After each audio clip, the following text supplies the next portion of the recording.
Le temps s'écoule inexorablement pour chacun d'entre nous, pour toi, pour moi, pour le milliardaire comme pour la personne la plus indolente. Alors permets-moi de te poser cette question percutante. Que fais-tu réellement de ton temps? Nous avons tous reçu ce cadeau extraordinaire qu'on appelle la vie, comme une toile immaculée attendant que nous y créions notre chef-d'œuvre. Certains se contentent de contempler cette toile, pinceau en main, trop hésitants pour tracer le premier trait. Quelle tragédie! Imagine-toi un instant sur ton lit de mort, regardant en arrière.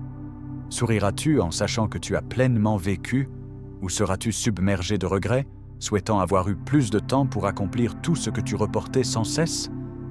Cette réflexion est saisissante, n'est-ce pas? Mais tu n'es pas encore à ce point final. Tu es ici, vivant, respirant, avec le pouvoir de transformer ton existence. Ce changement commence maintenant, en éliminant ce qui te retient, ta procrastination. Cette habitude est comme une maladie qui débute discrètement, peut-être en repoussant une simple tâche ménagère, puis en sautant une séance d'entraînement parce que tu étais fatigué. Avant même de t'en apercevoir, te voilà prisonnier d'un cycle de report et de potentiel inexploité. Mais contrairement à une vraie pathologie, le remède est entièrement entre tes mains. Voici un secret. Le succès ne repose pas sur l'intelligence, le talent ou les opportunités. Il réside dans la détermination à travailler plus intensément que les autres, à faire ce que personne d'autre n'est prêt à faire, à étouffer cette petite voix qui murmure « je le ferai demain ». J'entends déjà certains protester. Je ne suis pas paresseux, juste démotivé. Laisse-moi te dire une vérité. La motivation est un mythe. Tu n'as pas besoin de motivation, tu as besoin de discipline.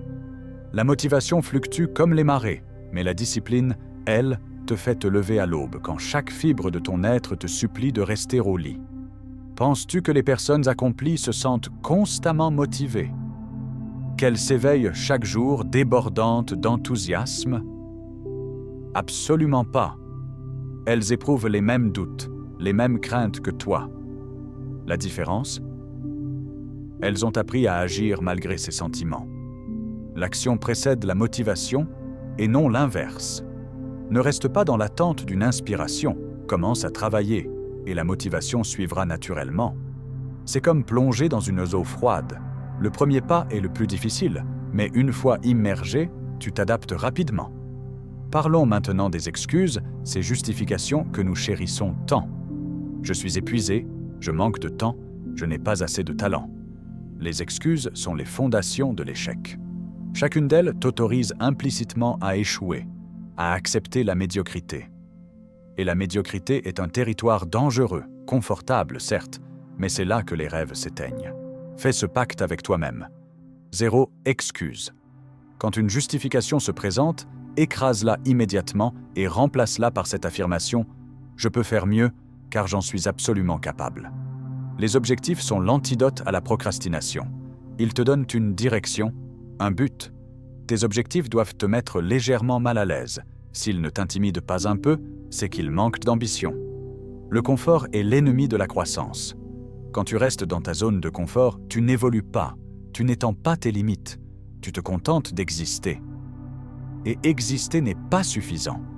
Tu es né pour t'épanouir, pour réussir, pour laisser ton empreinte. Alors fixe-toi des objectifs audacieux qui te font transpirer, rien qu'en y pensant, puis travaille avec acharnement pour les atteindre.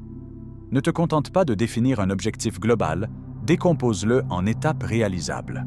Que peux-tu faire aujourd'hui, maintenant, pour te rapprocher de ce but? Rappelle-toi qu'un voyage de 1000 lieues commence par un seul pas. Ta mission. Continuer d'avancer, jour après jour. L'échec n'est pas ton adversaire. Il est ton professeur, ton guide. C'est le burin qui te façonne pour devenir la réussite que tu es destiné à être. Pense à un enfant qui apprend à marcher. Il tombe constamment, mais ne conclut jamais. J'ai chuté 10 fois. La marche n'est pas pour moi. Il persévère jusqu'à ce que marcher devienne naturel. Adopte cette mentalité. Embrasse l'échec. Apprends-en et ne le laisse jamais t'arrêter. Ton environnement joue un rôle crucial. Tu es la moyenne des 5 personnes avec qui tu passes le plus de temps. Qui sont-elles? T'inspirent-elles à t'améliorer ou te tirent-elles vers la médiocrité? Si c'est le second cas, il est temps d'élargir ton cercle. Entoure-toi de personnes qui te stimulent, qui t'encouragent à repousser tes limites. Ton espace physique influence également ton état d'esprit. Si ton lieu de travail est chaotique, range-le. Si ta maison regorge de distractions, élimine-les. Ton environnement extérieur impacte profondément ton monde intérieur. Quant à cette excuse classique, « je n'ai pas assez de temps », nous disposons tous des mêmes 24 heures quotidiennes. La différence réside dans notre manière de les utiliser. Fais l'audit de ton emploi du temps. Note chaque heure de ta journée. Tu seras stupéfait de constater combien de temps s'évapore en futilité. Télévision, réseaux sociaux, boutons snooze. Élimine impitoyablement ces voleurs de temps. Lis un livre plutôt que de regarder la télévision. Développe une compétence au lieu de faire défiler ton fil d'actualité. Lève-toi tôt pour faire de l'exercice plutôt que de reporter ton réveil. Le temps est ta ressource la plus précieuse. Tu peux toujours gagner plus d'argent, mais jamais plus de temps. N'oublie pas l'importance de ta santé. Ton corps est le véhicule qui te transporte à travers l'existence. S'il est mal entretenu, il finira par tomber en panne, emportant avec lui tous tes projets. Prends soin de toi. Mange sainement. Fais régulièrement de l'exercice. Dors suffisamment. Ce ne sont pas des luxes, mais des nécessités fondamentales. La procrastination est ton adversaire sournois qui te susurre « tu peux le faire plus tard ». Mais « plus tard » est un terme dangereux qui se transforme souvent en « jamais ». Voici une astuce efficace. La règle des 5 secondes. Quand tu sais qu'une action est nécessaire, décompte à partir de 5. Puis lance-toi immédiatement. Cette technique court-circuite les hésitations mentales qui mènent à la procrastination. Une autre stratégie puissante, manger la grenouille. C'est-à-dire affronter d'abord la tâche la plus difficile ou déplaisante de ta journée. Une fois accompli, tout le reste te semblera plus facile, et ce sentiment d'accomplissement te portera tout au long de la journée. Paradoxalement, le repos est crucial dans ta lutte contre la procrastination. Non pas un repos paresseux, mais un repos stratégique et régénérateur. Ton esprit et ton corps ont besoin de récupérer. Si tu te pousses constamment sans pause, tu finiras par t'épuiser et l'épuisement est une autre forme de paresse forcée.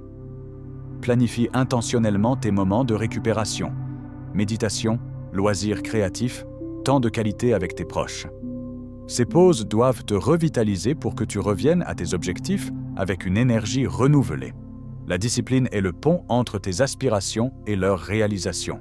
C'est ce qui te fait agir même quand l'envie n'y est pas. Comme un muscle, elle se renforce avec l'usage.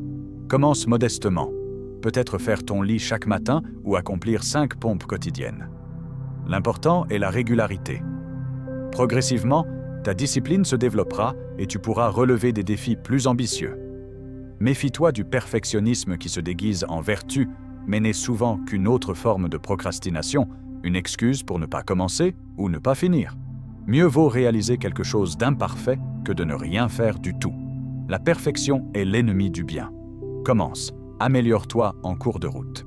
Un démarrage imparfait surpasse toujours un plan parfait qui reste dans les limbes.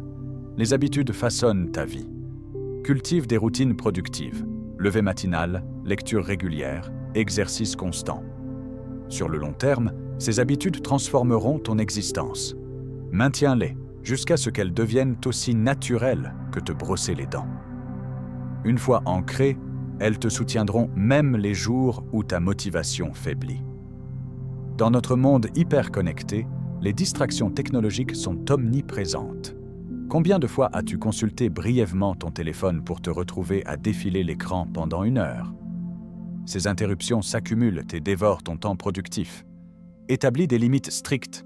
Désactive les notifications pendant tes périodes de travail, instaure des règles d'utilisation lors des repas. Maîtrise ta technologie au lieu de te laisser contrôler par elle. La responsabilité est un puissant moteur. Il est facile de rompre ses propres promesses, mais bien plus difficile de décevoir les autres. Trouve un partenaire partageant tes ambitions, échangez vos objectifs et faites régulièrement le point. Cette responsabilité mutuelle amplifie considérablement ta motivation. Apprends à dire non. Chaque fois que tu acceptes quelque chose, tu refuses implicitement autre chose. Si ce que tu acceptes n'est pas aligné avec tes objectifs, tu dis en réalité non à tes rêves. Refuse les activités chronophages, les projets sans pertinence, les relations qui t'épuisent. Au début, ce sera inconfortable, mais rappelle-toi qu'un non à l'insignifiant est un oui à l'essentiel. À l'ère des réseaux sociaux, évite le piège de la comparaison. Ne confronte pas tes coulisses à la façade parfaitement arrangée des autres. La seule personne avec qui tu devrais te mesurer est celle que tu étais hier. Concentre-toi sur ta progression personnelle, c'est la seule comparaison véritablement pertinente.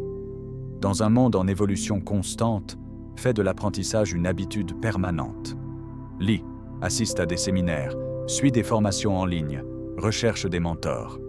Plus tu apprends, plus tu prends conscience de l'immensité des connaissances. Un puissant antidote à la procrastination.